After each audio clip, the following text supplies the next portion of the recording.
This happened probably 5 or 6 years ago. I think I was 18 at the time. For starters, I lived in a city where neighborhoods and forests kind of blended together. There are plenty of wooded areas where people would go to have bonfires and parties.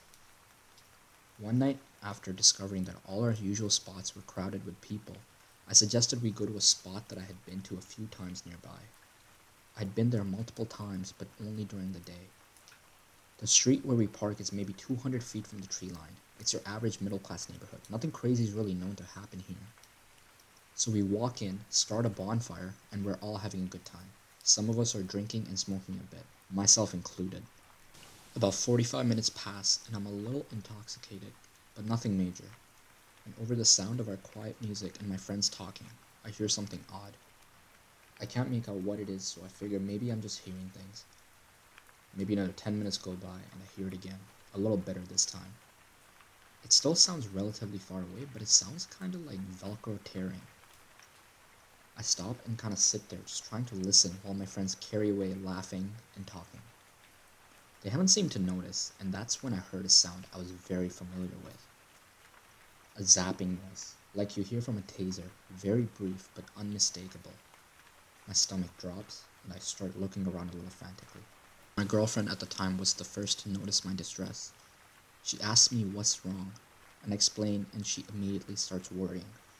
She gets my friends to quiet down, and we all just sit there and listen for a bit. Then we all hear it. An electric zap. Brief again, but we all know that sound. We all start panicking a bit, and we quickly put out the fire while asking each other what the hell that was, or where exactly it was coming from. We are all scared to walk out. It's only maybe a 5-minute walk to the street, but it's dark. We all muster the courage to finally walk the path out, and we don't run into anyone. We finally get to the street and start walking to our cars, nervously laughing and relishing being under street lamps again. Then I see him. He's walking towards us, not at us, just walking in the direction we just came from, slightly to the right of us. He's holding a stick of some sort. It scared me at first, but for a brief second, I calmed myself. It was a pretty safe neighborhood that I knew very well. It was really common to see people out walking at night, but then I noticed he's looking right at us. That stare is burned into my mind. We pass each other. My friends and I are all silent as we're having this stare down with this random person. And that's when it happened. He doesn't break eye contact, and he holds up the pole and smiles this creepy smile. His eyes are open so wide. The end of the sticks lights up bright, and that same zapping sound happens again, and much louder this time. He's holding a cattle prod. We live in a city. There's no farmland nearby, so there's no reason to have a cattle prod. My friends and I are silently freaking out as he walks past us, maybe 20 feet away, and goes straight into the woods without a flashlight or anything. We all got into our cars and peeled out of there.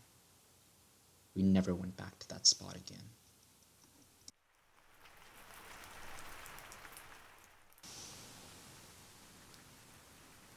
This encounter would have happened a little over 10 years ago. I would have been 26 or 27 at the time, but I cannot remember 100% what year this was now. But it was sometime around 2011 to 2013. At the time, I was frequently going out with my friends to bars and parties, and hanging out until pretty late most weekends. The friend's house that I usually hang out at was on a side street just off a main road, where a lot of popular and crowded bars and restaurants were. You had to park on the street at this house, and during the weekend when it was busy, it was pretty common to have to park a number of blocks away.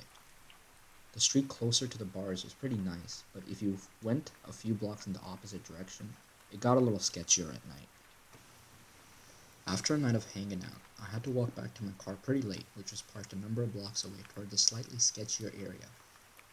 This was during the winter, so I was wearing some kind of heavy sweater or pullover and a beanie hat. This detail is only important as you couldn't really gather much idea about what I looked like from a distance in the dark, aside from my general height and build. There wasn't much traffic as you got further away from the bars, and the roads were pretty dark without any streetlights. As I was walking down the sidewalk, a car started slowly creeping down the street, matching my pace as it pulled up beside me and then stopped. The window of the car rolled down, and driving this car was an attractive young woman who said that I looked cold and that I should let her give me a ride. She seemed very friendly. I indicated that I wasn't parked far away and appreciated the offer, but was going to just keep walking. She then tried really hard to convince me to get in the car with her since it was so cold. No small talk to establish any information about me to make sure I wasn't a weirdo, just asking me to get in the car pretty aggressively. Based on what I was wearing and how dark it was, there's no way she really could have had much idea about what I actually looked like to possibly find me attractive. And even if she did, I don't know many women who would pick up a male stranger after midnight when they're alone in their car. There were about 10 bars nearby she could have gone to if she just wanted to pick up a guy. There was no reason I could think of that she would have to resort to driving around offering to pick up strangers. She continued to drive alongside me and offered me a ride again, which I declined and kept going. I picked up my pace and she eventually drove off. As soon as she was a few blocks away, I quickly got to my car and made sure there was nobody lurking around or close by. The whole scenario felt off and didn't make sense to me. I asked my friends about it, and all of the women agreed they wouldn't offer a random guy a ride at night in that kind of scenario, even if the guy looked like Ryan Gosling or Channing Tatum. My suspicion is that there was someone laid down in the back seat of the car out of view with a weapon waiting to rob anyone who accepted the ride. I couldn't really figure out any reason she would be offering rides like that to complete strangers in the middle of the night, as it would be very unsafe for her to just pick up random strangers. I just assumed there had to be something nefarious going on in that car, and I do wonder what would have happened if anyone just hopped in the car with her.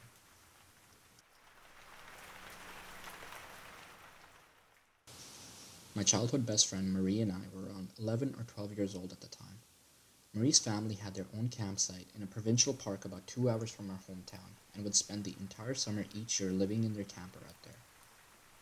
This particular summer, I was able to go and stay with them for a week, and we were excited to spend our time adventuring around the forest.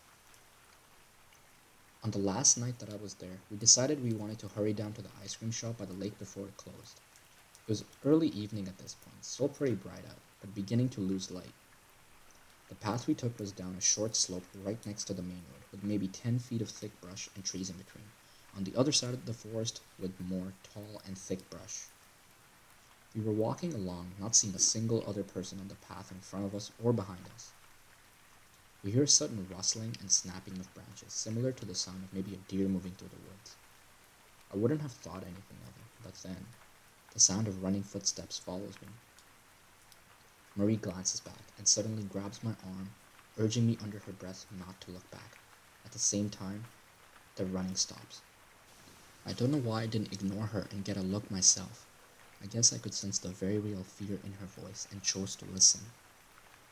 We both start to panic, getting that feeling like when you're running up the stairs after turning the basement light off. We pick up speed as much as we can without breaking into a sprint, knowing the ice cream shop is only about a minute walk away at this point. The path soon breaks and we are in the parking lot.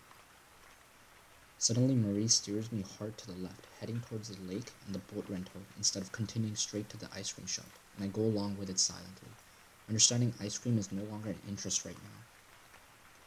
Marie is clearly panicking at this point. We're both looking around. It seems whatever scared her is nowhere in sight at this point. Marie walks up to the boat rental and gets us a kayak, and we climb in and begin to paddle out into the middle of the lake. As we paddle, she tells me that there was a man behind us, and that the man had stopped running at us very abruptly upon making eye contact with her. He had been wearing a long black coat with the hood up despite it being the middle of July. He had a terrible smirk on his face, and she swore that as she stopped running, she saw him put something shiny away into his coat. He appeared to have emerged out of the bushes after we walked past, given the sounds we heard right before he came running onto the path. We reach the center of the lake and stop paddling. I pull out my Nokia brick phone that my parents had given me just in case. I hand it to Marie and tell her to call her parents to come pick us up. As the phone rings, I see her look out past me to the shore and go pale, lifting a hand to point out to what she's seen. I turn and there is the man, stalking his way around the path that circled to the edge of the lake, staring out at us. We sat in the middle of the lake and watched him do 2 full laps, never looking away from us, before finally disappearing. I It took a few tries to get a hold of her family. We were freaking out so bad the whole time as the sun got lower and lower. We did manage to have someone come with the truck, but by the time we reached the shore, it was pretty dark outside. I don't know what we would have done if we hadn't been able to call for a ride. Looking back, I don't know why we didn't just go up to the ice cream shop, inform an adult there, and ask her parents to come get us then. But it worked out. We got back safe, and we thankfully never saw the man again.